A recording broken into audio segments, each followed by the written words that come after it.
ये जो शरीर, इस शरीर के बल का नाम कोई वीर नहीं है यहाँ। वीर माने सामर्थ्य, आत्मा के सामर्थ्य गुण का नाम वीर्य है। ख्याल में आ गया? आत्मा का सामर्थ्य माने क्या, कि आत्मा में ये जो अनंत गुण हैं, इन अनंत गुणों को धारण करने के लिए एक शक्ति विशेष होनी चाहिए। उस शक्ति विशेष का नाम ही क्या है? उस शक्ति विशेष का नाम ही वीर्य है। ख्याल में आया? अगर हम किसी भी पदार्थ को जानते हैं तो उस जानने में हमारे ज्ञानावरणी कर्म के साथ साथ हमारे अंतराय कर्म का भी क्षय उपशम होता है। ज्ञानावरणी कर्म के क्षय उपशम से जानना, और उस जानने की सामर्थ्य रखने का काम कौन करेगा? कि वो वीर गुण करेगा। ख्याल में आई ना बात? इसलिए आत्मा की शक्ति विशेष को, आत्मा की सामर्थ्य विशेष को, इन सबको ही क्या कहा गया है? इसको ही वीर कहा गया है। ठीक है, इसमें और बहुत ज्यादा चर्चा करने की आवश्यकता नहीं है। जैसे कि हमने सुख गुण की चर्चा की थी, तो हमने क्या पढ़ा था कि भाई जिसे हम और आप सुख कहते हैं उसका नाम कोई सुख नहीं है, वो तो दुख का ही एक प्रकार है। पहले दुख कुछ अधिक था, अब दुख कुछ थोड़ा सा कम हो गया, तो उस कम दुख को हमने नाम ही बदल दिया। हमने उसको क्या कहना शुरू कर दिया? हमने उसको सुख कहना शुरू कर दिया। ठीक है ना? हाँ, कविता जी कुछ पूछ रही है, पूछिए। हाँ बोलिए। जय जिनेन्द्र सर।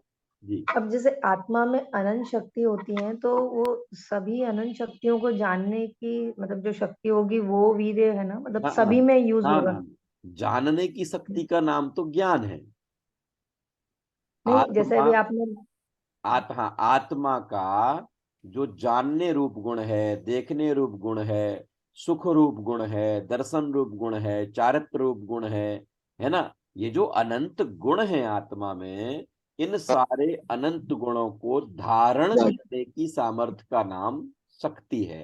धारण करने की शक्ति का नाम, सामर्थ्य का नाम वीर्य गुण है। तो अब फिर क्लियर इस हुआ? हिसाब से तो सभी जीवों में सेम सामर्थ्य तो है नहीं। हाँ हाँ हाँ। जीव मात्र सेम में, कहलाएगा। ये जो हम बात कर रहे हैं ना, अभी हमने सुख गुण की बात की थी, अब ये वीर गुण की बात कर रहे हैं। ये सुख गुण और वीर गुण जो है, ये किसी जीव विशेष की बात नहीं कर रहे हैं। हम अभी ये सामान्य जीव की बात कर रहे हैं। सामान्य जीव का मतलब प्रत्येक जीव में ये सामर्थ्य है। प्रत्येक जीव के अनंत गुण होते हैं, और उन अनंत गुणों को अगर उसमें वीर गुण ना हो तो वो निर्धारण नहीं कर पाएगा। ख्याल में? ये अलग बात है कि अब उन अनंत गुणों की जो स्वाभाविक पर्याय है, उस स्वाभाविक पर्याय को अरहंत सिद्धादि ने प्राप्त किया है, और अभी हमारी स्वाभाविक पर्याय प्रकट नहीं हुई। लेकिन प्रत्येक द्रव्य में ही ये अनंत गुण है, प्रत्येक जीव में ही ये अनंत गुण है, और इन अनंत गुणों को धारण करने की जो सामर्थ्य है, उस सामर्थ्य का नाम ही वीर गुण है। मतलब सब में सेम सामर्थ्य है, ये कहना हाँ चाहते हाँ हैं। हाँ मतलब हाँ। वीर्य सबका सेम देखो, है। देखो, सब में शक्ति की अपेक्षा से सेम सामर्थ्य है, और फिर जब वही शक्ति प्रकट हो जाती है तो फिर उसका नाम अनंत वीर्य हो जाता है। अनंत चतुष्टय में है ना, अनंत दर्शन, अनंत ज्ञान, अनंत सुख और अनंत वीर। वीर्य हम में भी है, शक्ति तो हम में भी है, लेकिन जब हम उस शक्ति की पूर्णता को प्राप्त कर लेते हैं, उस गुण की, सुख की पूर्णता को प्राप्त कर लेते हैं, है ना, तो उस सुख का ही नाम हो जाता है अनंत सुख। शक्ति की जब पूर्णता प्राप्त हो जा प्रकट हो जाती है, तो उस प्रकट पूर्णता का नाम ही होता है अनंत वीर्य, है ना? तो ज्ञान ज्ञान इसी की से। जब पूर्णता प्रकट हो जाती है, तो उस ज्ञान की प्रकट पूर्णता का नाम ही होता है अनंत ज्ञान। दर्शन की पूर्ण प्रकटता हो जाती है तो उसी का नाम होता है अनंत दर्शन। ज्ञान मेरे में भी है, ज्ञान निगोदिया में भी है।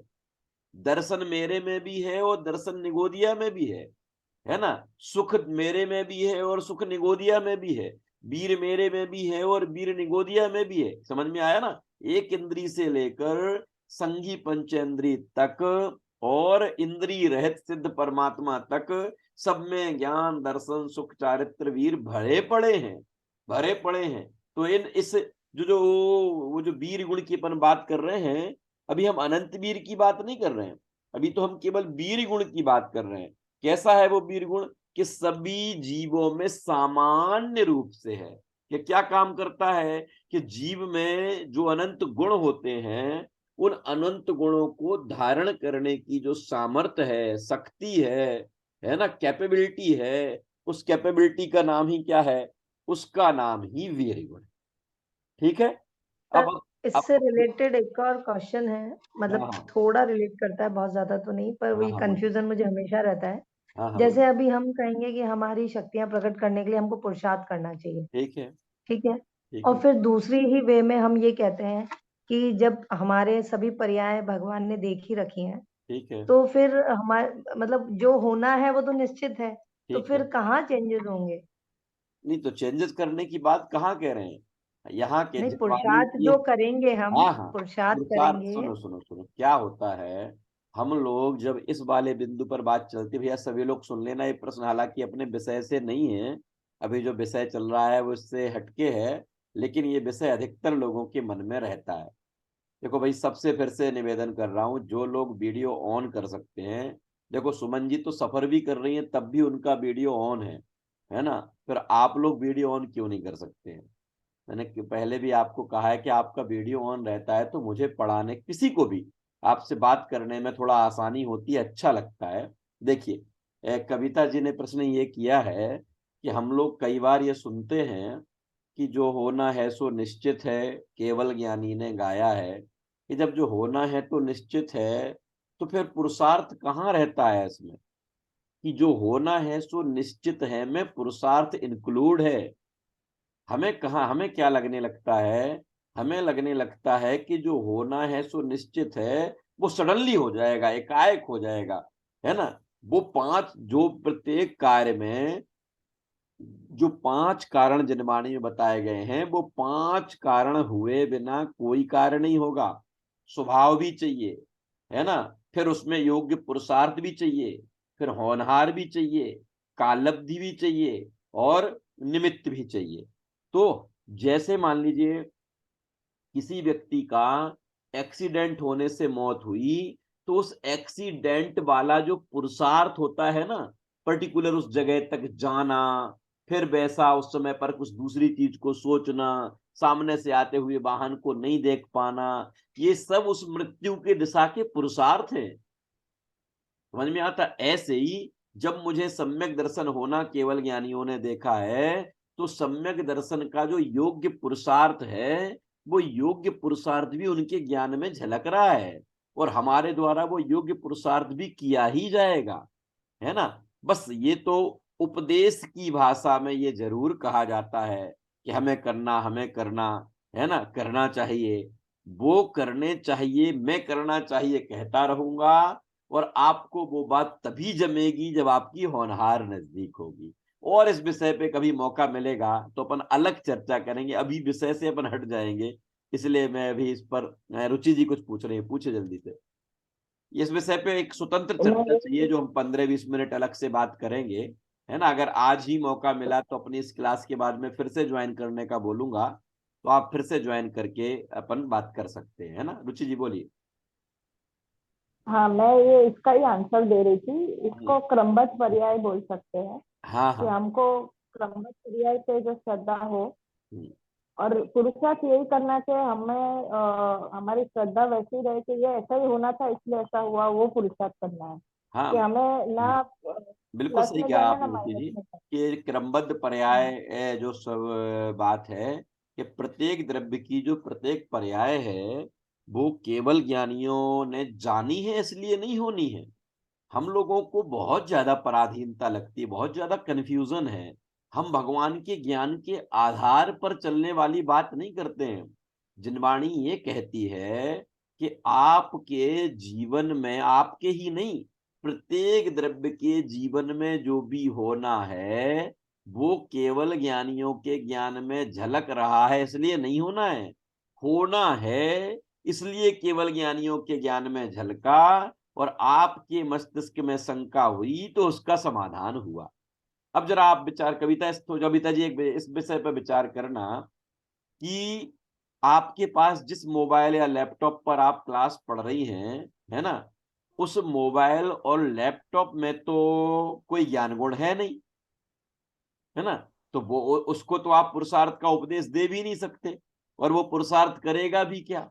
लेकिन अब आज से मान लीजिए आज आपने खरीदा है और आज से 5 साल बाद उसको बहुत पुराना हो जाना है ना?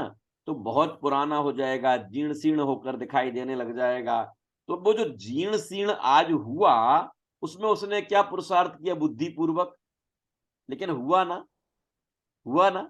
इसका मतलब क्या है? इसका मतलब ये है कि प्रत्येक द्रव्य में होने वाला जो परिणमन है, वो परिणमन बिल्कुल स्वतंत्र है। जब हम जीव की बात करते हैं, तो हमें लगता है कि फिर हमारा पुरुषार्थ कहाँ, हमारा पुरुषार्थ कहाँ? अकेले जीव का ही प्रति समय का परिणमन नहीं, पुद्गल, धर्म, अधर्म, आकाश, काल, इन प्रत्येक द्रव्य के प्रति समय का परिणमन जिनेंद्र भगवान के ज्ञान में स्पष्ट झलक रहा है, वो उसी रूप में होगा, अन्यथा नहीं होगा। तो फिर हम क्यों सुने, हम क्यों करें? आप हमें क्यों कहते हो कि भगवान की पूजा करो, अपने स्वरूप को जानो, सम्यक दर्शन की प्राप्ति करो? कि देखो, निचली भूमिका में पुरुषार्थ करने का उपदेश तो यही दिया जाएगा, यही कहा जाएगा। सर एक्चुअली मुझे ये सब तो क्लैरिटी है और क्रमबद्ध पर्याय मैंने पढ़ा भी है। हाँ, परसों हाँ। एक भजन सुन रही थी मैं क्रमबद्ध पर्याय का। हाँ, हाँ। उसमें उन्होंने बोला कि भाव जो है आपके हाँ, वो हाँ। भी आपके अकॉर्डिंग नहीं है, तो मुझे थोड़ा कंफ्यूजन हुआ हाँ, कि नहीं अगर भाव अच्छा भी अपने देखो हाँ, हाँ, बिल्कुल अभी इस विषय पे ही चर्चा करने लग जाऊँगा मैं। देखो, तो चलिए ख़ैर सबको लाभ हो जाएगा। कोई किसी को कोई दिक्कत तो नहीं अगर चर्चा चले तो? विषय अपन ये पढ़ लेंगे, इसको पढ़ लेंगे अभी। देखो अभी आपका ये भव्यत्व नाम का गुण जो इसके बाद आने वाला है, भव्यत्व नाम का गुण आने वाला है, जीवत्व नाम का गुण आने वाला है। इनकी चर्चा में भी आपको वो विषय निकल कर आएगा, लेकिन थोड़ी-सी 2 मिनट की बात कविता जी के प्रश्न की मैं जवाब में कहूँ कि सच्ची बात जो आपने सुना है ना, भजन में सुना है या पढ़ा है, कि हमारे जो प्रति समय के परिणाम होते हैं ना, उन परिणामों पर भी हमारी चलती नहीं है। फॉर एग्ज़ाम्पल मैं बात करूँ, अभी-अभी अपन लोग जिनेंद्र भगवान की वाणी का अभ्यास कर रहे हैं। मंदिर जी में आप पूजन करते हो, पूजन वाले टाइम पर यहाँ आप जल का अर्घ बोल रहे हो और वहाँ आपको दिमाग में ये आ रहा है कि कल मैं वहाँ जाऊँगा तो क्या होगा? आपने चाहा था उसको सोचने का? उसी समय कोई दर्शन करने आता है और उसको देखकर आपके परिणाम बिगड़ जाते हैं। आपने तो नहीं बिगाड़ना चाहे, है ना? वो बिगड़े कि नहीं, इसका मतलब क्या?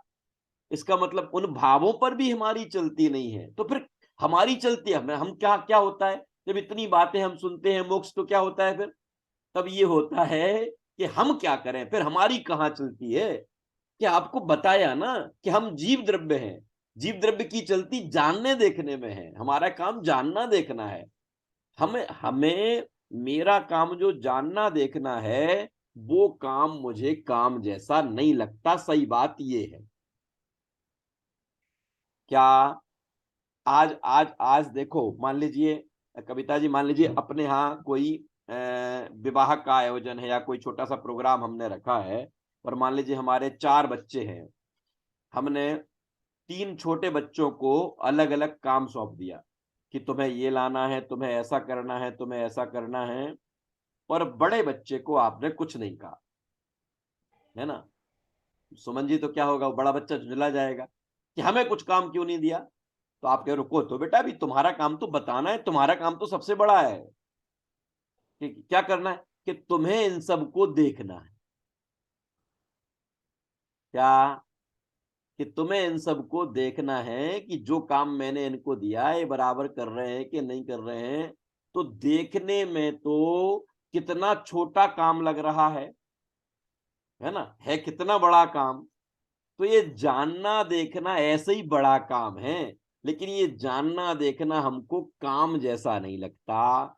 हमें कोई चीज़ यहाँ से उठाकर और यहाँ से रख दी तो काम जैसा लगता है ना? और मैंने इसको जाना ये मुझे काम जैसा नहीं लगता। इसलिए सच्ची बात ये है कि ये जो पुरुषार्थ है, निमित्त है, अभी सब चर्चाएँ इसमें लघु जैन सिद्धांत प्रवेशिका में एक एक बात आने वाली है। निमित्त उपादान आएगा, अभावों की बात आएगी, है ना, ये सारी बात आएंगी। हम पढ़ेंगे, मन आनंदित होगा, अनंत आकुलता शांत होगी, मन स्थिर होगा, और फिर लगेगा कि वास्तव में हमारा कोई अपूर्व पुण्य का उदय होगा। हमने कोई पिछले भाव में ऐसा कुछ काम किया होगा जिसके फलस्वरूप हमें जैन कुल मिला। न केवल जैन कुल मिला, अपितु वर्तमान में जैन अध्यात्म की, जैन सिद्धांतों को पढ़ने की रुचि हुई। अन्यथा आज के युग में, है ना, इसी इसी समय पर और लोग, हमारे ही साथी, हमारे परिवार के जन, हमारे मित्र जन, है ना, क्या कर रहे हैं केवल ही जाने, है ना, क्या क्या कर रहे हैं। हमें कई बार तरस आता है, करुणा आती कि देखो तो इनका जीवन इसी में चला जाएगा, है ना। क्यों? क्योंकि उनके खाते में उतना पुण्य नहीं है ना, जितना पुण्य हम और आप लेके आए हैं। कि ये अलग बात है कि भगवान की वाणी की श्रद्धा मुझे कब होगी, कब नहीं होगी, लेकिन भगवान की वाणी की चर्चा तो कर रहे हैं ना, और उस चर्चा में मन लग रहा है ना, रुचि हो रही है ना, तो इसका मतलब क्या है? इसका मतलब हमारे बोला है। संस्कार मजबूत हो रहे हैं। और इन मजबूत संस्कारों के साथ ही जब ये अभ्यास चलेगा, तो निश्चित रूप से वस्तु का स्वरूप हम स्वीकार करेंगे, और उसी स्वीकारोक्ति का नाम सम्यक दर्शन है। और उसी सम्यक दर्शन के साथ में जो वीतरागता होती है, उसका ही नाम चारित्र है। अपन सब जो पुरानी चर्चा कर चुके हैं ना, वही ऐसे एक एक चीज को जोड़ते हुए चलना। और अवसर मिलेगा तो अपन इस क्रमबद्ध पर्याय पर अथवा इस पुरुषार्थ आदि 5 समवायों पर और चर्चा आगे करेंगे। अभी हम अगले प्रश्न की तरफ चलते हैं। वीर गुण तो समझ में आ गया ना आप सबके? हाँ जी या ना जी? यस? बढ़े आगे वीर गुण के बाद? ठीक है। अब अगला अगला प्रश्न आता है इसमें। अब वो जो, जैसे वीर गुण आत्मा की शक्ति है ना, ऐसे ही अनंत गुणों में से एक भव्यत्व नाम का गुण है, एक अभव्यत्व नाम का गुण है, एक जीवत्व नाम का गुण है ना। तो क्या है ये सब, क्या है? देखो, इसमें भव्यत्व को मैं पढ़ता हूं, फिर आपसे बात करता हूं। जिस गुण के कारण आत्मा में सम्यक दर्शन, सम्यक ज्ञान, सम्यक चारित्र प्रकट करने की योग्यता रहती है, उसे भव्यत्व गुण कहते हैं। फिर से सुनना, फिर से। जिस शक्ति के कारण आत्मा में सम्यक दर्शन, ज्ञान और चारित्र को प्रकट करने की, क्या, प्रकट करने की योग्यता रहती है, उसी का नाम क्या है? उसी का नाम भव्यत्व गुण है। अभी तक हम लोगों ने इसकी बहुत शॉर्ट परिभाषा पढ़ी होगी, वीणा जी सुनी होगी, है ना। कुसुम जी, वीणा जी, क्या नाम है, सिल्की जी आज शायद पहली बार आई हैं क्लास में, है ना। या पहले रही हैं क्या? फिर से बोलता हूँ, क्या हमने क्या पढ़ा है आज तक भव्यत्व के लिए? जो मोक्ष जा सकता है वो भव्य है, और जो मोक्ष नहीं जा सकता वो भव्य है। शॉर्ट में परिभाषा ये है। और यहां उन्होंने क्या बताया कि जिस गुण के कारण, जिस गुण के कारण आत्मा में सम्यक दर्शन ज्ञान चारित्र को प्रकट करने की योग्यता है, आत्मा के उस सामर्थ्य का नाम भव्यत्व गुण है। अब एक बात ध्यान रखना कि वो जो अनंत गुण है ना, उन अनंत गुणों में से एक ये जो भव्यत्व और एक जो अभव्यत्व नाम का गुण है, ये परस्पर विरोधी है। ये परस्पर विरोधी हैं। जैसे शीत और उष्ण, ये परस्पर विरोधी हैं। जब शीत हो रहा होगा, माने शीत, जब हमें ठंड लग रही होगी तब गर्मी लगेगी, जब गर्मी हो रही होगी तब ठंड नहीं लगेगी। ख्याल में आता? ये शीत और उष्ण जैसे विपरीत है ना, ऐसे ही भव्यत्व और अभव्यत्व दोनों बिल्कुल विपरीत है। तो ये दोनों गुण एक साथ किसी जीव में नहीं होंगे, याद रखना। ये दोनों गुण एक साथ किसी जीव में नहीं होंगे। जिसमें भव्यत्व नाम का गुण होगा, उसमें अभव्यत्व नहीं होगा। जिसमें अभव्यत्व नाम का गुण होगा उसमें भव्यत्व नहीं होगा। अब जरा सुनना ध्यान से, कविता जी का पुराने प्रश्न का जवाब भी इसमें आ सकता है। प्रत्येक जीव द्रव्य के अनंत गुणों में से एक भव्यत्व नाम का गुण जो होता है, वो ये कहता है कि आज नहीं तो कल, कल नहीं तो परसों, परसों नहीं तो बरसों बाद, है ना, परसों नहीं तो बरसों बाद ये जीव सम्यक दर्शन की प्राप्ति करेगा करेगा करेगा और करेगा। आज वर्तमान में वो आपको महान क्रूर दिखाई देता है, आप उसकी तरफ देख के आपके मुंह से निकलेगा ये तो भव्य हो ही नहीं सकता, ऐसा आपके मुंह से निकले इसका क्या होगा, ये आपके मुंह से जिसको देखकर ऐसा निकल रहा है, आपको नहीं पता वो भव्य है कि अभव्य है। ख्याल में आता? आप तो उसके वर्तमान की उस कमजोरी को देखकर, वर्तमान की उस त्रुटि को देखकर आपने तो घोषणा कर दी कि ये अभव्य है या भव्य है। ऐसा नहीं है।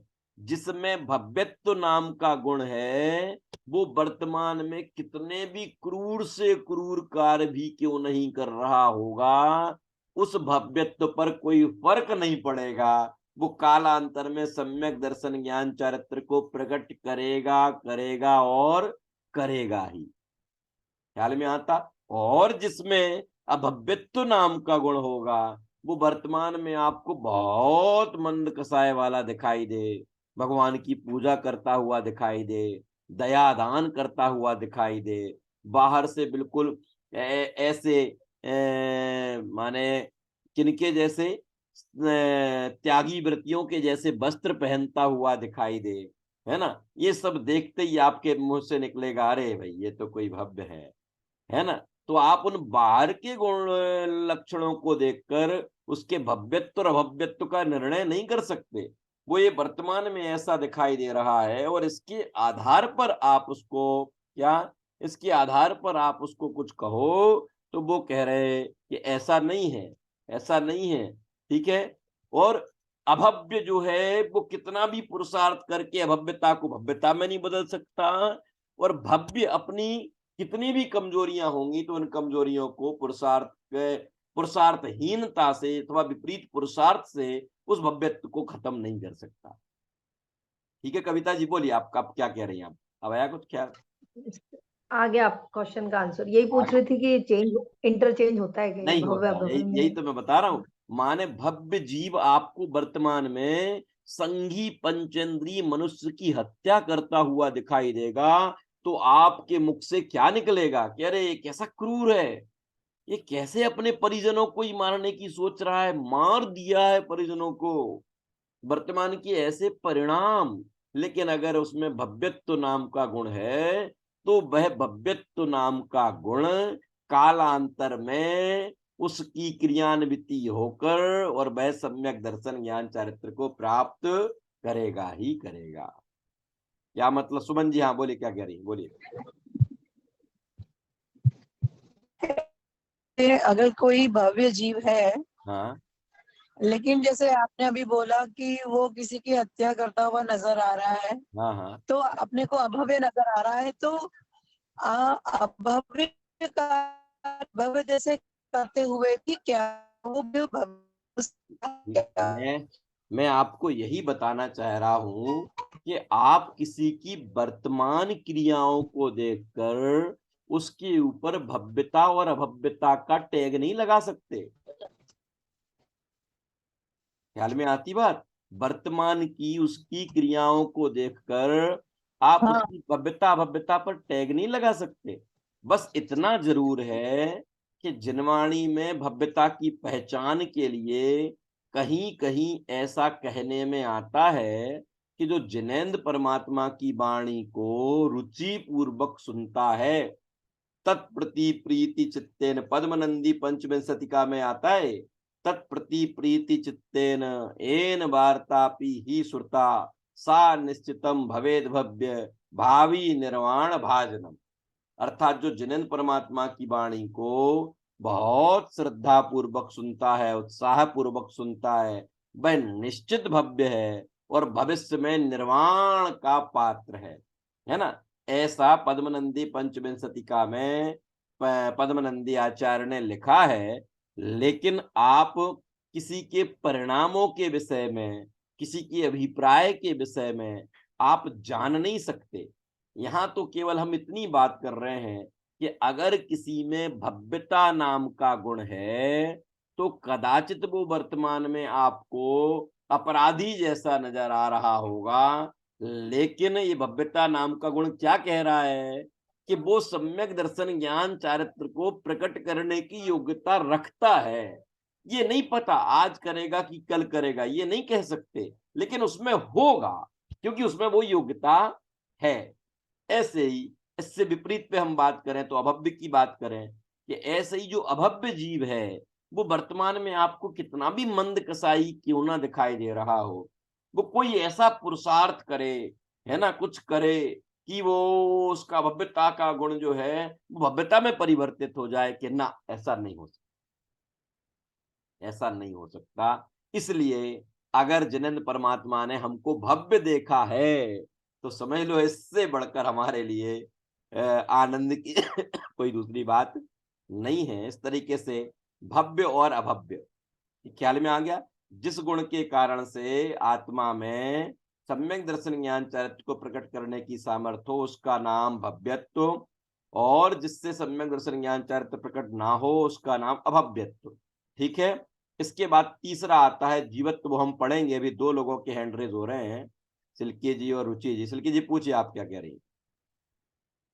तो इसका मतलब ये हुआ कि भव्य भव्य जीव और अभव्य जीव फिक्स हैं कि इतने जीव भव्य हैं इतने अभव्य हैं, हाँ हाँ, तो वो चेंज नहीं हो सकते। वो चेंज नहीं। वो जैसे देखो, जैसे अपन लोग, वो इसके लिए उदाहरण आता है, जैसे अपन लोग वो जो मूंग होती है ना, मूंग, मूंग को अपन ने गलने डाला और सुबह से कुकर में अपन ने उसको सीजने के लिए सीटी ली। अब उनमें से दो चार मूंग जो है वो सीजते नहीं है, वो कड़े के कड़े रह जाते हैं, है ना। अब आप उनके लिए कितनी सीटी लाएं कि वो सीज जाए? क्यों? क्योंकि उनका, उनमें नेचुरल गुण ही ऐसा है, इस कारण से उनमें कोई चेंज नहीं आएगा। ऐसे ही जो अभव्य है उस अभव्य में कभी किसी प्रकार से कोई चेंज नहीं आएगा। वो अभव्य वैसा का ही रहेगा, भले वो बाहर से कसायों की मंदता बहुत हो सकती है। अरे बहुत क्या, 28 मूल गुणों का निरतिचार पालन भी कर सकता है, मुनि व्रत अंगीकार करके 28 मूल गुणों का भी निरतिचार। इससे बढ़कर तो कुछ नहीं होता, लेकिन अभिप्राय जो खोटा है वो खोटा ही बना रहेगा। मैं शरीर हूं, अपने आप को शरीर में गोरा काला मोटा पतला हूं, ऐसा जो अभिप्राय खोटा है, अभिप्राय श्रद्धा झूठी है, वो झूठी की झूठी ही बनी रहेगी। बाहर में कैसा भी आचरण क्यों ना हो, उसका नाम, ख्याल में आ गया, जिस गुण के कारण जीव में कभी सम्यक दर्शन ज्ञान तत्व को प्रकट होने की योग्यता नहीं होगी, उसका नाम अभव्यत्व है। और जो अभव्य है वो भव्य नहीं हो सकता, और जो भव्य है वह अभव्य नहीं हो सकता, चाहे वर्तमान में कैसे भी कार्य वो क्यों नहीं कर रहा हो।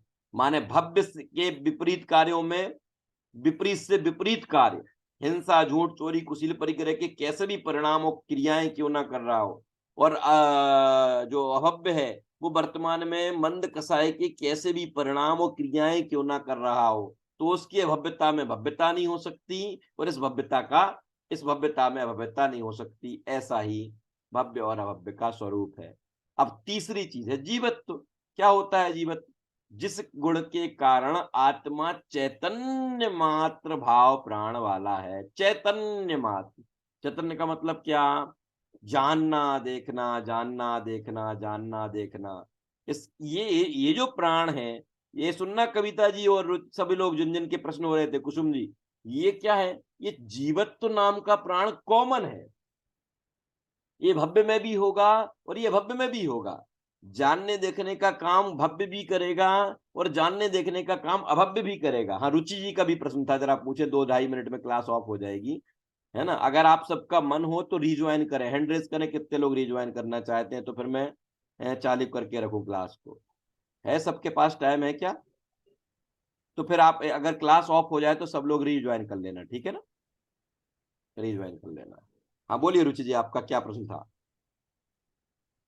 मैं ये पूछ रही थी कि आइडेंटिफाई कैसे करना है कि कौन भव्य है और कौन हाँ अभव्य देखो, है। आइडेंटिफाई करने का हमारे पास कोई इस प्रकार का चिन्ह नहीं होता जिससे आप जान जाओ।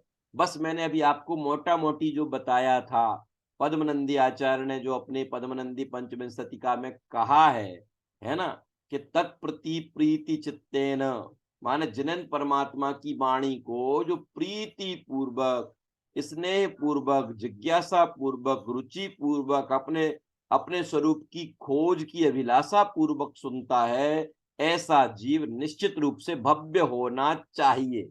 है कि नहीं है केवल ही जान सकते हैं, हम और आप घोषणा नहीं कर सकते। ख्याल में आया? ऐसी बात है ना? ठीक है, तो अब जीवत क्या, सुमन जी बोलिए, आप बोलिए जल्दी से, क्या कह रही है? अनम्यूट कीजिए, अनम्यूट कीजिए।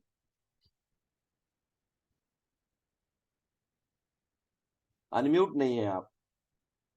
1 मिनट में ही क्लास ऑफ हो जाएगी, सभी रिज्वाइन कर लें।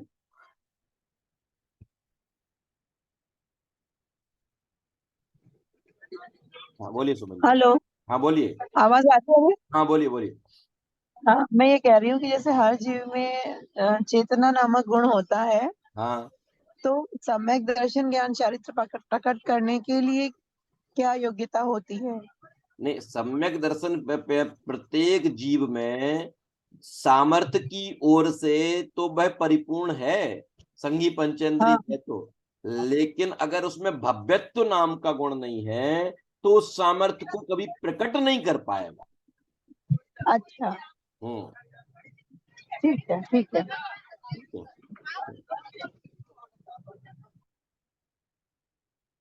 तो हम लोगों ने अभी 3 प्रश्न पढ़ लिए हैं। भव्य क्या कहलाता है, भव्य क्या कहलाता है, और जीव, जीवत्व क्या कहलाता है। अभी ऑफ होते ही क्लास आप लोग ज्वाइन करें तो अपन थोड़ी और चर्चा करते हैं, 1-2 सेकंड में ही ऑफ हो जाएगी।